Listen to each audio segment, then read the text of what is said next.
This is Phil Yanov with the Tech After 5 podcast, where we help you, the IT professional, figure out how to advance your career or build your business. And today we're going to talk about something I think that might help you if you're in a trying time or even in a good time. I think this is something that can help you at all kinds of different times. It's a thing I've done myself, and it's journaling. And I brought my friends, both Scott and Carol, here to say hi, not just that part, but then to actually talk to us about journaling. And the good news is I might be wearing the hat that says this is a great thing, and they may be the ones pulling back. I don't know. We're going to see how this works out. Hey, Scott. Hey, Phil. It's great to be here. It is good to see you. And I've got my friend Carol Hamilton. Hello. So fun to be here on Tech After 5. Good to see you. Thank you. And you're in a new location, although you're in geographically the same spot. But yes. This is my own little feet. Version of staying mobile when at quiet during a rather quiet travel time. I just go to different parts of the house. That's it. I've got a desk here. It's like, I've got the same kind of thing, except it's for my sleep. I never end up sleeping the entire night in the same bed. I start in one bed and then I move to like the couch, or I move to another couch. It is possible that I might sleep in one bed and two couches over the course of one evening. I just can't finish the evening off. Interesting. My wife says we need a bigger bed. I say we need fewer dogs. I was wondering what the impetus of that was. Yes, the dogs do play a role. The dog is, and I'm old and crotchety. The dog is old and crotchety. So the dog has got its own troubles, right? You thought it would, the kinds of noises this dog makes in the middle of the night, you'd have thought I was the one making those noises. That kind of stuff. No, it's the dog, and it wakes me up, and then I end up going, I'll just go sleep on the couch. All right, that is the fun that is my life at the moment. So if I seem cranky today, it's because I didn't sleep very good last night, because, it's just one of those things. But I am bringing my best self, which I'm going to say is about a 7.5 on the 10-point scale here. My best self is here for the Tech After 5 podcast, and I'm going to talk about journaling. And one of the reasons is this is a thing that I do myself a lot. And sometimes it's super methodical, and sometimes it's very irregular. It's just, write down sheets or write down notes here, that kind of thing. But I think there is some utility to it. But I thought first, maybe what I'll do is just kind of let's read the room and talk about your experiences with journaling, if there's a thing. And I'm going to start with Carol, because I have heard Carol tell a little bit of this tale, and I think I see some of that tale in me. So I love shopping for journals. That's one of my favorite things to do. When you get a book that just feels right and you go, oh, I get to put the contents between these covers, that I am all over that. I am not as good at actually conditioning myself, or I'm just not as good as being consistently writing in them. So I have a number of them where the first few pages have been filled out, and then it starts to get pretty slack after that. So I'm not good with consistency. I am here to listen and learn and grow my why as to why I would do this, because I need to get over whatever that little hump in my head is that says, it's a great idea. Maybe I'll just go shopping. Yeah. No, I'm with you. And I've got plenty of those books where it's January 1st, January 2nd, January 3rd, February 12th, March something. 2020, and then we go, and it's a brand new year. So I know that's a thing that happens. So yeah, it can be hard. So we're going to give you some advice on that bit, particularly if that's a thing. Scott, how about you? You journal ever? Some? Never? I have dozens of completely filled in journals in my office. So journaling is something I have done and have done a lot of. It's not something I always do. So I've gone through periods where I journaled every day for a couple of years. And then I go through periods where I say, I'm going to start that again. And I do 5 days and that's it. Yeah. So, right. It just depends. Yeah, no. And I get that too. Right. And so I have certainly felt that in my case too. So let's talk about some of the whys for journaling first, and then we'll come back and hit some of the techniques. Right. So some of this, one of the things that inspired me to come back and talk to you, our group, about this again was some notes that Ryan Holiday did in one of his recent Daily Stoic podcasts, where he talked about journaling in there, and he had some great resources in there that were just some scientific journals that talked about the benefits of journaling. And one of them was that he said, first off, according to a Harvard Business School study, that if you journal, you're 25% more likely to have an increase in performance. You actually might do better in what you do. I thought that was good. The other one was a Cambridge study that said that journaling was particularly useful after traumatic or stressful events.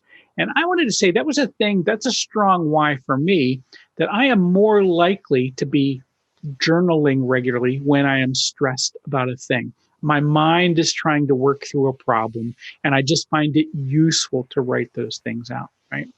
I thought this would be interesting from Carol's standpoint. A Stanford University study says that it actually improves your communication skills with others to have spent some of your time writing your thoughts down, because you end up getting clear with yourself, which allows you to be clear with others. I thought that was very good. Yeah. I really like that. I like that addition a lot, because I think that there's such profound clarity. We've talked a lot with people who have to deliver difficult news, to do things like this, where you first have that conversation on paper, not in an email where you could accidentally hit send, but somewhere where you can just get your thoughts organized. And I love the idea of applying this to the trauma that is life today, just as we're watching jobs changes and house changes and working. I mean, so much has changed. I think it would be amazing to be able to sit down and just vent on paper without. Right. And again, I think an important piece of that is to remind everybody, if you're journaling, you're not talking about proper English and grammar and all those things. You're just letting it free of consciousness. That's what you're talking about, right? Just well, what in journaling, I think for this to have its best benefit for you, this is a thing that you are doing for yourself. You are not writing to an audience, right? This is you, and there are a bunch of ways to do it. But I think the thing that is most important is just to say, this, I am not writing this so I can turn it into a book one day. It would be great. Marcus Aurelius, Epictetus, Anne Frank. But there are people whose journals have gotten turned into books. But that isn't really the goal of this, right? And I think that, by the way, that is in fact the way that journaling can kind of get off the rails. If you begin to think of, I am writing this specifically for my kids. It's one thing if you're writing a difficult thing and then later your kids get to discover it, preferably after you're dead, because then what? But the point is that you're not really writing it for an audience. You're writing it for yourself to clear your head. Tim Ferriss says that he gets it, and I'm going to be paraphrasing this, but he says that he writes to free his monkey mind, or to get his monkey out of the cage, kind of thing, right? But the idea is we're kind of rolling around, and I think that's the thing that gives us that bit of clarity, is that you can say, okay, let me just get my thoughts, the messy thoughts, and some people journal at the beginning of the day, some journal at the end of the day, some do both. And I think there are good reasons to do both. But the idea is to clear your head so then you can go on about the rest of the things you were trying to get done. Let me just get the random thoughts, the thing I'm afraid I'm going to forget. You know how your brain gets into loops and stuff at the beginning of the day because you're afraid, oh my gosh, I got to do this, I got to do this, I got to do this. And you're just not getting those thoughts out anywhere someday. And so this is a chance to do it. Oh my gosh, I've forgotten the woman's name. Cameron, the 3 sheets a day woman. We've done this kind of journaling as well. I bought the book. Good grief, I could be more helpful than I am. But the idea is to just write down 3 sheets just as fast as you can in the morning. And you put those pages in an envelope, never to be considered again, right? Really? Yeah. Okay. So her journaling is like, it doesn't go into a book. It is a thing that you go, I'm trying to think if I can find the note from who this was. Oh gosh. I'll find it and give it back to Jesse, and we'll stick it in here as a title. But anyway, there's a whole technique of just daily journaling. And I've worked through a group with this before, and it's just like every day you just write down 3 pages, like loose leaf pages, and stuff them in a notebook, and then or stuff them in an envelope. never to be considered again. Is that what you were doing, Scott? Were you journaling in those full books you have? Were you doing that kind of just random thoughts? Here we go. Done it different ways. I've never been, often when I start, I'll have a formula that I either made up or got from somebody. And it might be, what good did you do yesterday? What good are you going to do today? Whatever. Right. There's lots and lots and lots of those. I never really stick to those very often. It does tend to get to just more, here's what I think. I'm writing to myself. And just the amazing thing for me, and when I've been successful at journaling for long periods of time, have been at two different types of points in my life. When I'm going through really, really bad stuff, your business is failing or you're getting a divorce or whatever, or when I was considering starting a new business or something big new that had wide open possibilities. And in both of those, I think it goes to what Phil said. You're trying to work through something in your head, trying to get your head around something, either how to, rescue things that are going south or rebuild after it goes south, or how to start something new, which can really be two sides of the same hill. Sure. But those are the times when I have been able to be successful, because those are the times when my brain is just out of control and the journaling really helps. And what I have found is amazing about journaling that way is I will have a problem or something I'm thinking about that I don't know the answer to. And as I write, the answer comes out in That's a way right. that it doesn't come out if I just think about it. And I don't know why it works. I think a lot of fiction authors talk about how they don't know what's going to happen in their book. Their characters tell them as they write. And it's that sort of thing. And it's almost magic the way it works. But you start writing about it and sometimes you just start with the problem. I'm really worried about this. And here's why I'm worried about it. Here's what I think could go wrong. And then it just turns into, but what if this and what if that and blah, blah, blah. And when I journal, it's usually a page to maybe 2 pages. And I tend to be more successful in the morning.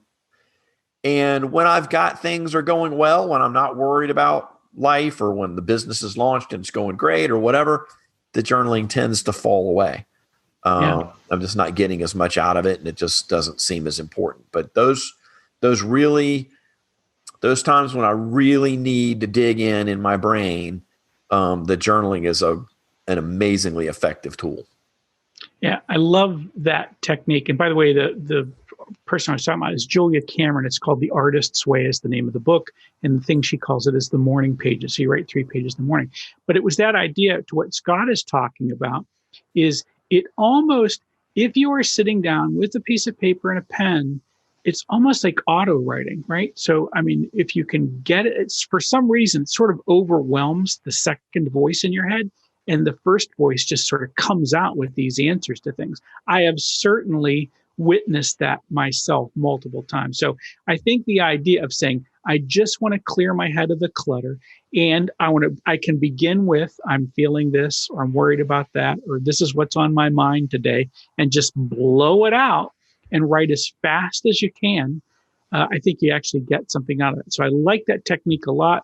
It's not one that I'm using at the moment because I'm off into another project, but it is one I've certainly used, particularly in moments of high stress. I think it can always work. And if you wake up in the morning and you're like, your brain is just scattered, just say, grab 2 pieces of paper and let's fill them up with whatever's on my head. Just whatever I want to talk about, just blah, blah, blah, blah, blah, and spit it out. I've also never been successful trying to journal on the computer.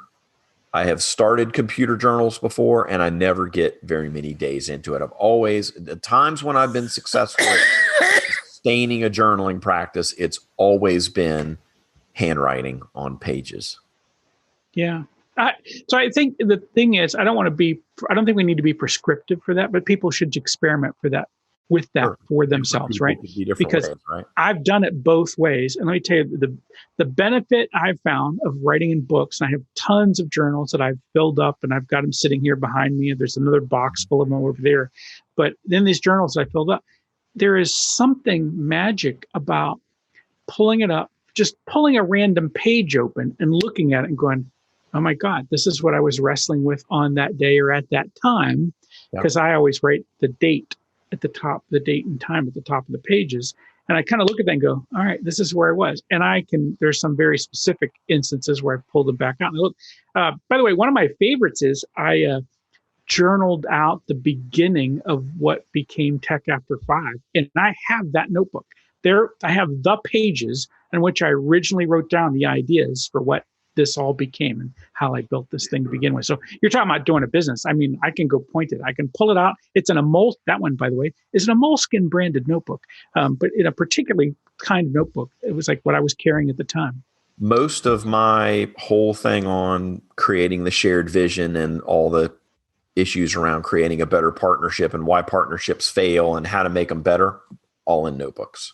Yeah. All in notebooks. Yeah, I think that's very good. And I think that's a thing, by the way. So a different kind of thing, right? The reason to journal is to kind of pull those thoughts together and then sort of collect them afterwards and say, was there a book in this, right? Now we've had that conversation, Lockhart, for example, in he did his book, The People Problem. He will tell you, he had written down just tons of stuff. He'd made it into blog posts, and it was me and him sitting down one day. And I said, Chris, why don't you turn that into a book?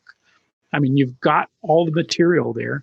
Your thoughts are there. It's well written. Go back and tidy it up if you'd like and make a book out of it. And that's how he came to do that and pulled that out. There are lots of other folks who pulled their notes together and made a book if that's the thing you are trying to do.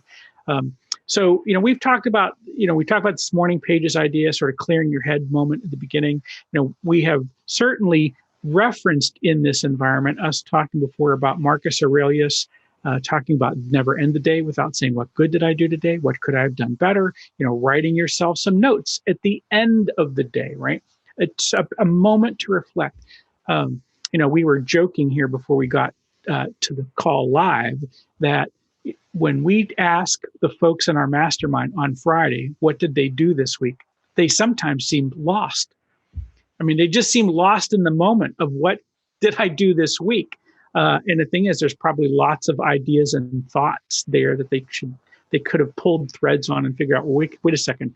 One of the things I like about this, by the way, Penn Jillette, I'd read or heard him do an interview a long time back. He journals every day.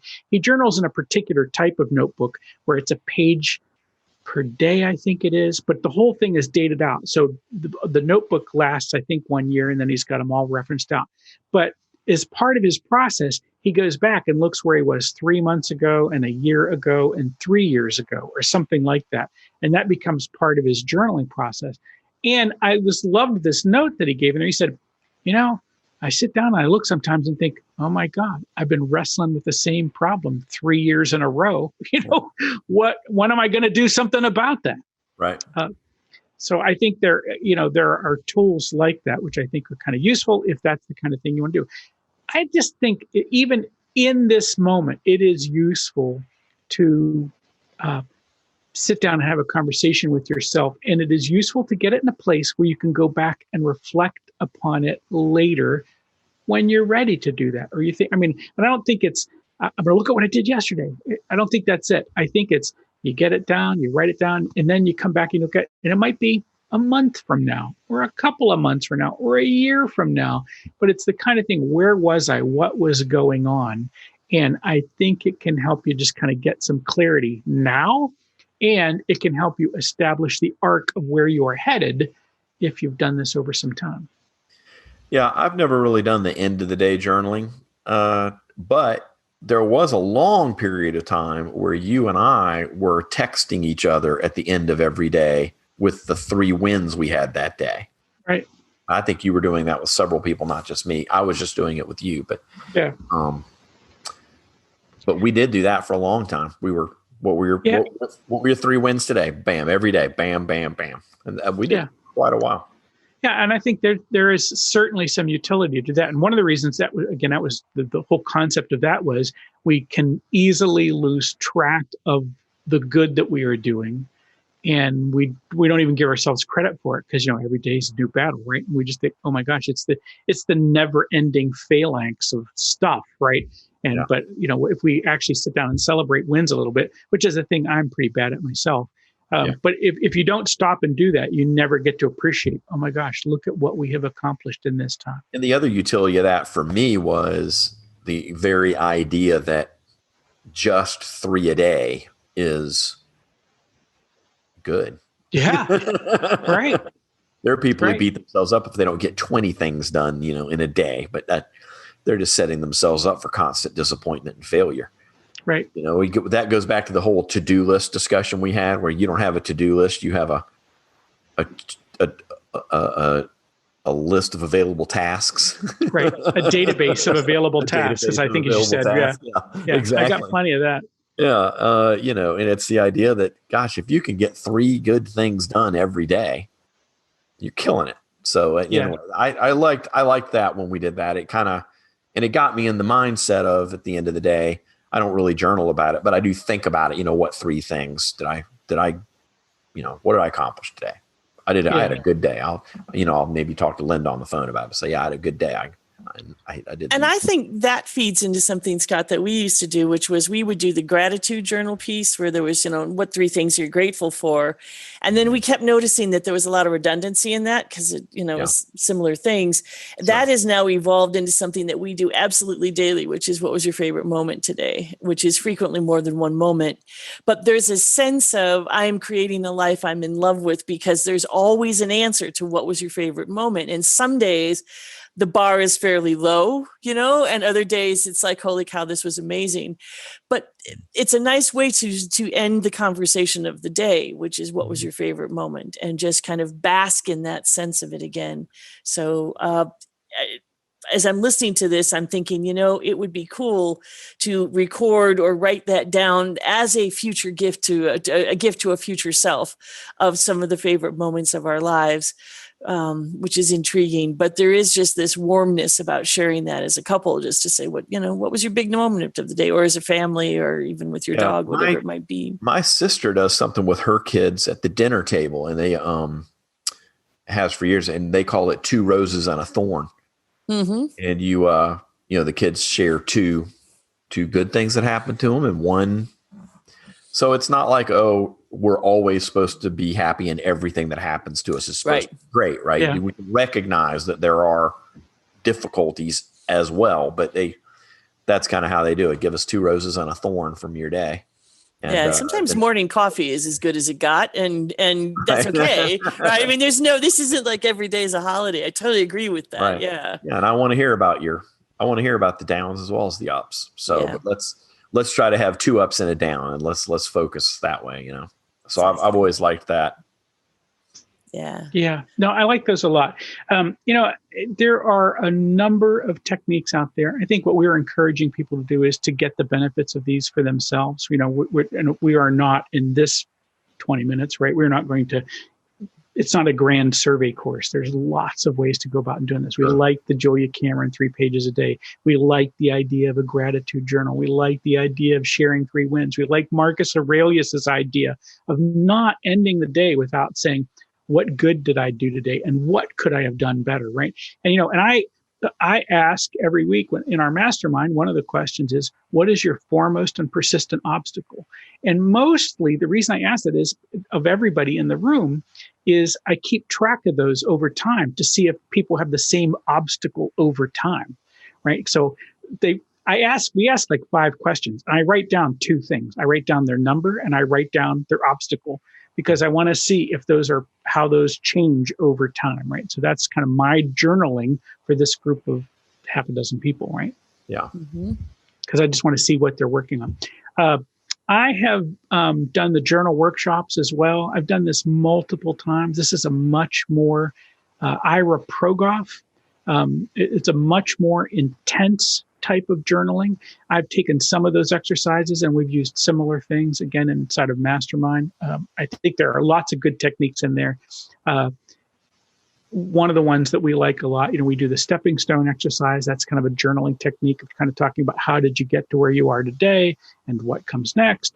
And then there is a one where we kind of go out and consider who are our exemplars. And then we go into a conversation with the exemplar, another journaling technique that I am in love with. I use this when I am particularly troubled about something.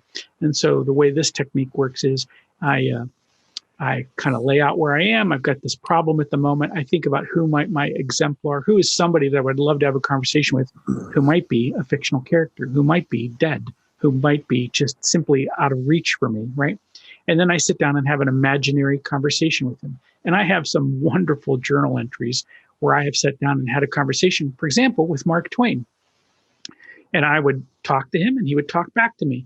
And I know this sounds super weird. And for those of you who are like zero woo in your life, you're going, Phil is nuts. That may be true, but this technique works. But you have to give yourself permission to kind of get over, though this feels a little bit weird at the beginning, and you just lay it out and you start and you go and you ask a question and he answers it. And he asks, the more important part is he asks you questions and you answer it. And you just write it out as though you're writing a script for a play. So it's name, text, name, text, name, text, and just go back and forth. This.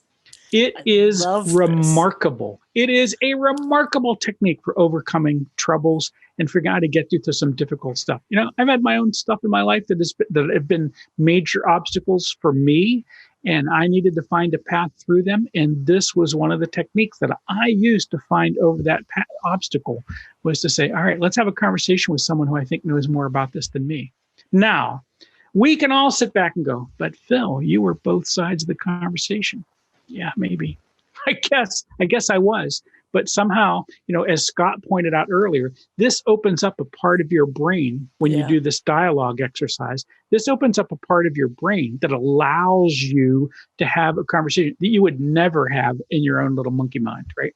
Your own little monkey mind would never get this to happen. It's too much noise and chatter in there. I wrote a book that was a story. It's a business book, but it was a story. And that same thing that Scott was talking about happened for me. And I would intentionally write late at night when I was a little more tired, because that seems to get my intellectual brain a little bit further from the conversation, and just sit there and type. And I was stunned at what the characters in the book were doing. And yes, that's me having a conversation with me, but somehow to put a different face on it or a different perspective on it, it just took me one step further away from the problem and allowed this. And the problem at the time was, how do I write a story that I want to read? And it was amazing how powerful that was. And I would sit back and go, well, now where did that come from? And then, isn't that great? Again, who cares? I don't care where that came from. It's good advice, to our point last time. If it's good advice, I don't care who said it, even if it's all of me.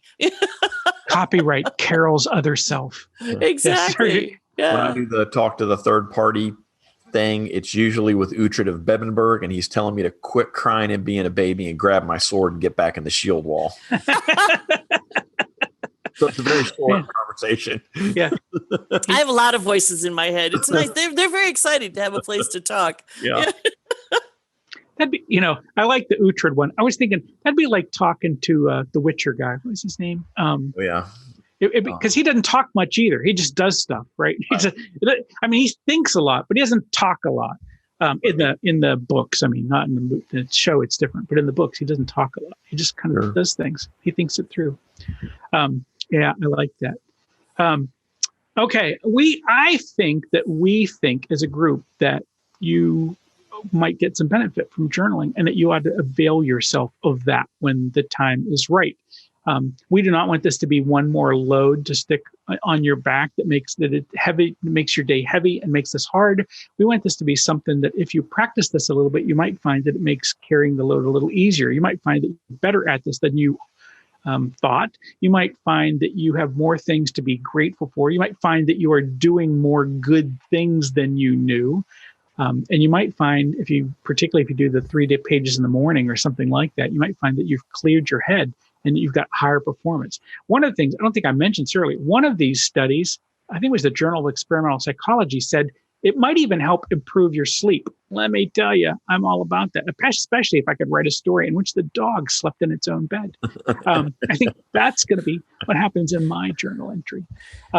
So I love this idea. I hope that this is a thing that you, our dear audience, can avail yourself of. If you are journaling, tell us about it. If you're having trouble with it and you need some prompts, tell us, and we might be able to give you a few good prompts. And we've done some here inside of this, but I'd like to encourage you to do more. But if this is something you're interested in, talk to us about what's working for you. Let's see. I am here again with my pal Scott Pfeiffer. Scott, what's going on? How do people get a hold of you? One good prompt is weird bin fuel arrayed discuss. That's right. Fate is wholly inexorable. Right. Or as I like to say it, the fates will have their way. Fates will have their way. So yeah, that's right. Things are going great around here. You can find me at strategybusinessconsulting@gmail.com if you want to drop me a note. I'm on LinkedIn as Scott Pfeiffer if you want to check out my my details. And I have a website at fscottp.com that my son Henry set up for me. There we go. There's our call out. There's our call out. Yeah. And awesome. Claire manages my LinkedIn. Henry did my website, my logo. It's good to have good kids. Yeah. Well, the investment's paying off little by little. Yeah. Little by little. Good for you. Carol Hamilton, you have something new going on. Why don't you tell people about it? I have a podcast called Evolving Diversity. And my whole gig is I talk to people and hear their stories because I think we change hearts and minds when we understand each other better. So that's the focus of it. You can find me at hamiltonthinktank.com, or you can also find me at LinkedIn at Carol Hamilton Live. Thank you very much for asking. Awesome. Look forward to listening to that. Thanks. Well, I am here, Phil Yana with Tech After 5. And of course, you just find me at Tech After 5. My name is all over this thing.